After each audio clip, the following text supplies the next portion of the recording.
स्वागत है प्यारे बच्चों। आज हम पर्वत प्रदेश में पावस इस पाठ का अभ्यास करेंगे। इस पाठ के कवि का नाम है सुमित्रानंदन पंत। प्रस्तुत कविता में पर्वतीय प्रदेश में वर्षा ऋतु का वर्णन किया गया है। पर्वतीय प्रदेश में वर्षा ऋतु आने पर प्रकृति क्षण क्षण में अपना रूप बदलती रहती है।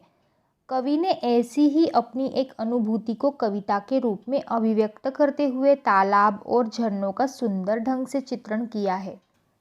तो बच्चों, यहाँ पर कवि ने पहाड़ों को मानवीकृत रूप में चित्रित करते हुए उनकी चोटी पर खड़े विशाल वृक्षों का वर्णन करते हुए उनके मन की आकांक्षाओं यानी कि इच्छाओं को मूर्त रूप में अभिव्यक्त किया है। बच्चों, थोड़ा सा कवि के बारे में जान लेते हैं। छायावाद के प्रमुख आधार स्तंभ सुमित्रानंदन पंत जी का जन्म 20 मई 1900 को उत्तराखंड के अल्मोड़ा जिले के कौसानी गांव में हुआ। इन्होंने बचपन से ही कविता लिखना आरंभ कर दिया था। स्कूल में 7 वर्ष की आयु में काव्य पाठ के लिए इन्हें पुरस्कृत किया गया, किंतु स्थायी रूप से उन्होंने साहित्य सृजन वर्ष 1913 में आरंभ किया। इनकी आरंभिक कविताओं में प्रकृति प्रेम तथा रहस्यवाद की अनुभूति दिखाई देती है। वे मार्क्स, महात्मा गांधी, अरविंद के दर्शन से प्रभावित हुए। जीवन के आरंभिक दिनों में वे उदयशंकर संस्कृति केंद्र से जुड़े और आकाशवाणी के परामर्शदाता के रूप में भी उन्होंने अपनी सेवाएं दी। भारत सरकार ने वर्ष 1961 में इन्हें पद्म भूषण सम्मान से सम्मानित किया। कला और बूढ़ा चांद कविता संग्रह के लिए इन्हें वर्ष 1960 में साहित्य अकादमी पुरस्कार, चिदम्बरा काव्य संग्रह के लिए वर्ष 1969 में ज्ञानपीठ पुरस्कार सहित अनेक पुरस्कारों से सम्मानित किया गया। इनकी अन्य प्रमुख कृतियां में वीणा, पल्लव, युगवाणी, ग्राम्या, स्वर्ण किरण और लोकायतन शामिल है। 28 दिसंबर 1977 को इनका देहांत हो गया। तो बच्चों, पहला काव्यांश है। पावस ऋतु थी पर्वत प्रदेश, पल पल परिवर्तित प्रकृति वेश। मेखलाकार पर्वत अपार, अपने सहस्त्र दृग सुमन फाड़। अवलोक रहा है बार बार, नीचे जल में निज महाकार। जिसके चरणों में पलाताल, दर्पण सा फैला है विशाल। तो बच्चों, इन पंक्तियों में सुमित्रानंदन पंत जी एक पर्वतीय क्षेत्र का वर्णन करते हुए कहते हैं कि उस समय वर्षा ऋतु का समय था और पर्वतीय क्षेत्र में वर्षा हो रही थी। ऐसे समय में प्रकृति हर पल अपने रूप को परिवर्तित कर रही थी। ठीक सामने करधनी के समान विशाल पर्वत दूर दूर तक फैले हुए थे। उस पर्वत पर खिले हुए हजारों फूल ऐसे लग रहे थे मानो वे पर्वत की आंखें हो और पर्वत अपनी उन असंख्य आंखों से नीचे तालाब के फैले हुए जल में अपनी विशालकाय शरीर के प्रतिबिंब को देख रहा हो। वास्तव में उसी पर्वत के पास एक विशाल तालाब भी था, जिसका जल इतना स्वच्छ और पारदर्शी था कि उसमें पर्वत का प्रतिबिंब आईने के समान दिखाई दे रहा था। अब बच्चों, काव्य सौंदर्य देख लेते हैं। इसमें चित्रात्मक शैली के माध्यम से प्राकृतिक सौंदर्य का जीवंत चित्रण किया गया है। इसकी भाषा सहज लेकिन सामासिक है, जिसमें संस्कृत शब्दावली का प्रयोग किया गया है। पर्वत प्रदेश तथा परिवर्तित प्रकृति में अनुप्रास अलंकार विद्यमान है। पल पल तथा बार बार में पुनरुक्ति प्रकाश अलंकार मौजूद है। दृग सुमन में रूपक अलंकार तथा दर्पण सा फैला में उपमा अलंकार है। दूसरा काव्यांश है। गिरि का गौरव गाकर झरझर, मद में नस नस उत्तेजित कर।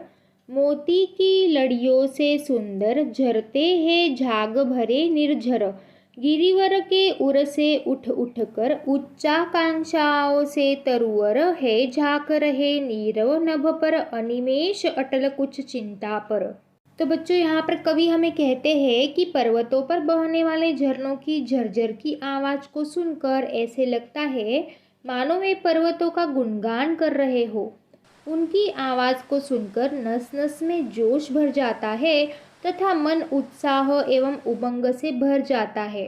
पर्वतों पर बहने वाले झाग से भरे झरने झरते समय मोतियों की लड़ियों के समान सुंदर लग रहे हैं। पहाड़ों पर उगे हुए विशाल एवं ऊंचे पेड़ों के मन में ऊंची ऊंची आकांक्षाएं छिपी है। ये शांत आकाश को बिना पलक झपकाए अटल और कुछ चिंता में डूबे हुए से झांक रहे हैं। इन्हें देखकर ऐसा लगता है जैसे वे आकाश के रहस्यों को जानना चाहते हो। काव्य सौंदर्य देखते हैं। इन पंक्तियों की भाषा प्रभावोत्पादक होने के साथ साथ भावों की अभिव्यक्ति में पूर्णतः सक्षम है।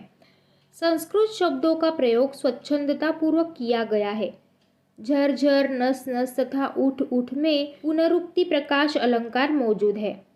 झरते झाग, नीरव नभ तथा अनिमेष अटल में अनुप्रास अलंकार विद्यमान है। मोतियों की लड़ियों से सुंदर तथा उच्चाकांक्षाओं से तरुवर में उपमा अलंकार मौजूद है।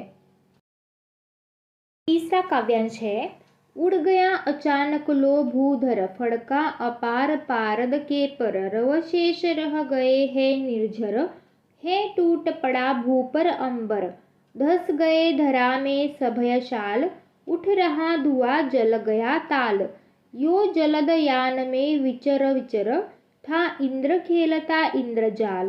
तो बच्चों, यहाँ पर कवि वर्षा ऋतु का वर्णन करते हुए हमें कहते हैं कि ऐसा लग रहा है जैसे अचानक एक पूरा पर्वत पारे के समान अत्यधिक सफेद और चमकीले पंखों का फड़फड़ाता हुआ ऊपर आकाश में उड़ रहा है।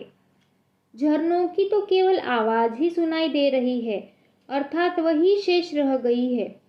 इसके पश्चात इन बादलों से इतनी तेज वर्षा हुई जैसे आकाश धरती पर टूट पड़ा हो और उसने वर्षा रूपी बाणों से धरती पर आक्रमण कर दिया हो।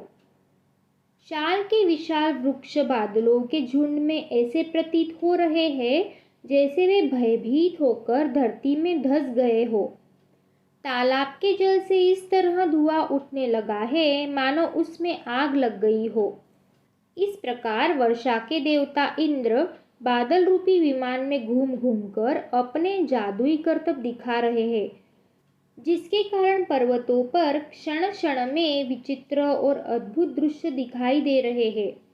काव्य सौंदर्य में प्राकृतिक सौंदर्य का सजीव चित्रण करने के लिए चित्रात्मक शैली का प्रयोग किया गया है। जीवंत चित्रण के लिए दृश्य बिंब का प्रयोग हुआ है। भाषा सहज लेकिन संस्कृतनिष्ठ है। अपार पारद के पर में रूपक अलंकार तथा विचर विचर में पुनरुक्ति प्रकाश अलंकार निहित है। तो बच्चों, यह पाठ यही समाप्त होता है। यह वीडियो देखने के लिए सभी का बहुत बहुत धन्यवाद। अगर यह वीडियो आपको हेल्पफुल लगी तो इस चैनल को ज़रूर सब्सक्राइब करें और नए वीडियोस की नोटिफिकेशन पाने के लिए साथ में जो बेल आइकॉन दिया है उसे प्रेस करना ना भूलें।